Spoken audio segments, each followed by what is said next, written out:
Tonight, tensions boiled over on Capitol Hill as a Senate hearing meant to focus on defense policy took a dramatic turn, pulling in allegations of assault, constitutional authority, and the controversial deployment of active duty Marines to Los Angeles.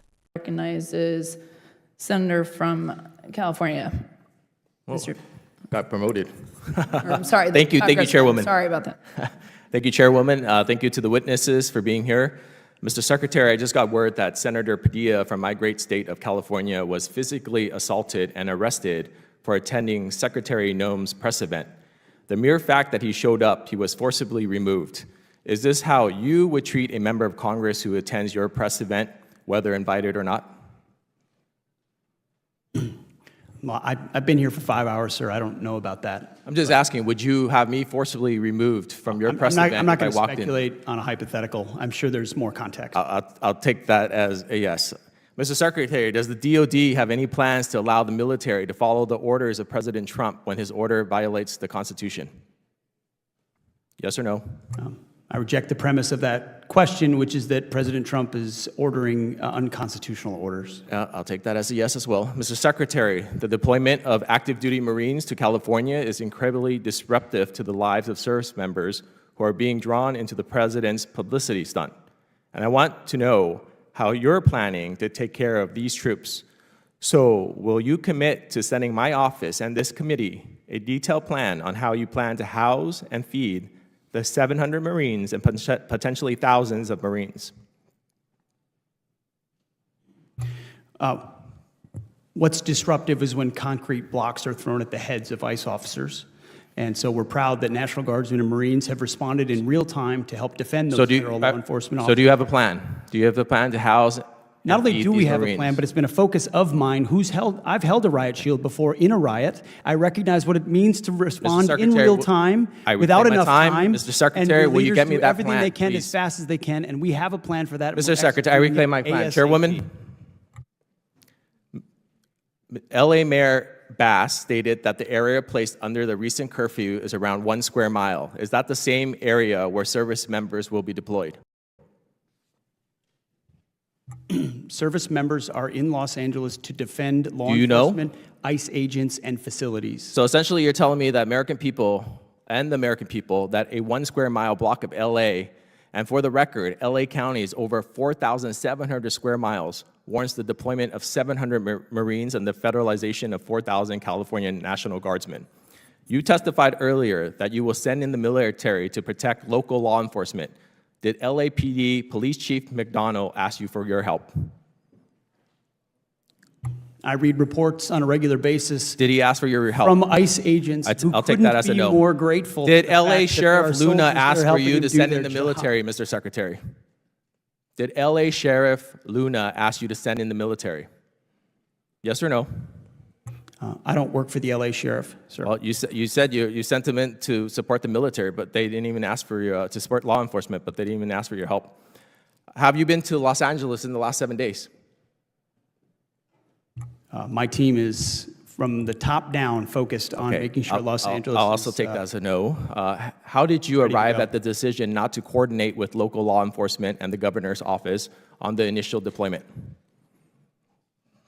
It would be great if the governor attempted to actually coordinate instead of grandstand. All right, so I believe you're secretly deploying troops to an area without coordinating with local officials is somehow not disruptive and to the logistical and operational conditions on the ground. You agree with that? I would need you to repeat the question, sir. Does the department plan on coordinating with Governor Newsom's office on local law enforcement going forward, Mr. Secretary? We've coordinated with local law enforcement quite well, but the governor's been an obstruction to that, of course. All right, Secretary Hegseth, this political stunt, and by your own admission, is expected to cost the American taxpayer at least $134 million and will disrupt the lives of hundreds and potentially thousands of active duty Marines and 4,000 National Guardsmen.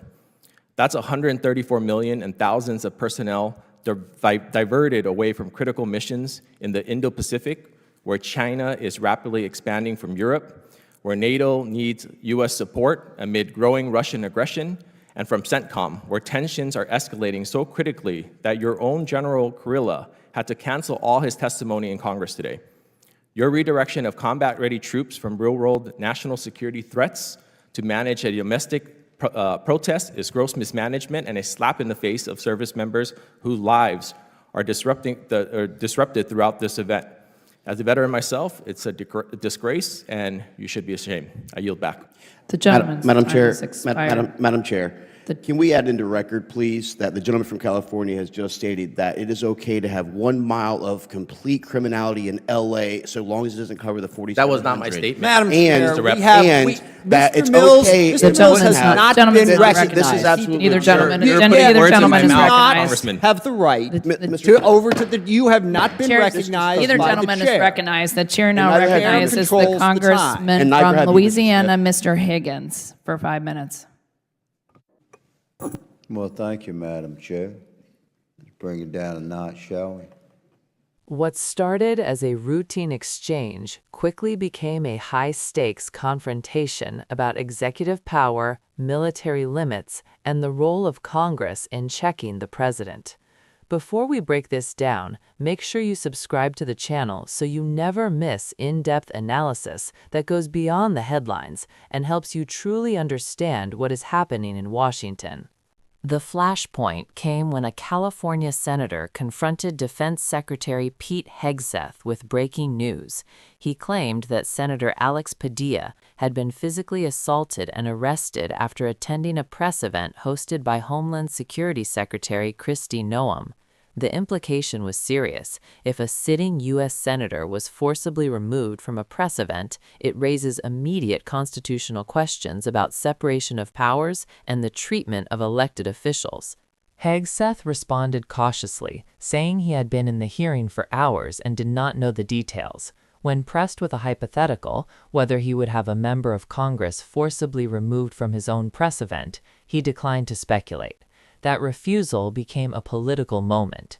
The senator interpreted the lack of a clear answer as tacit approval. Here is why that exchange matters. Members of Congress have oversight authority over the executive branch.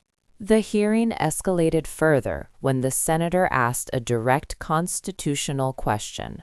Would the Department of Defense allow the military to follow orders from President Trump if those orders violated the Constitution? Hegseth rejected the premise, stating he does not accept that the president would issue unconstitutional orders. This is not just a partisan jab. It touches on a fundamental principle of American democracy. Members of the military swear an oath not to a president, but to the Constitution. In theory, unlawful orders must not be followed. In practice, determining what is unconstitutional is rarely straightforward in the moment. It often requires courts to intervene.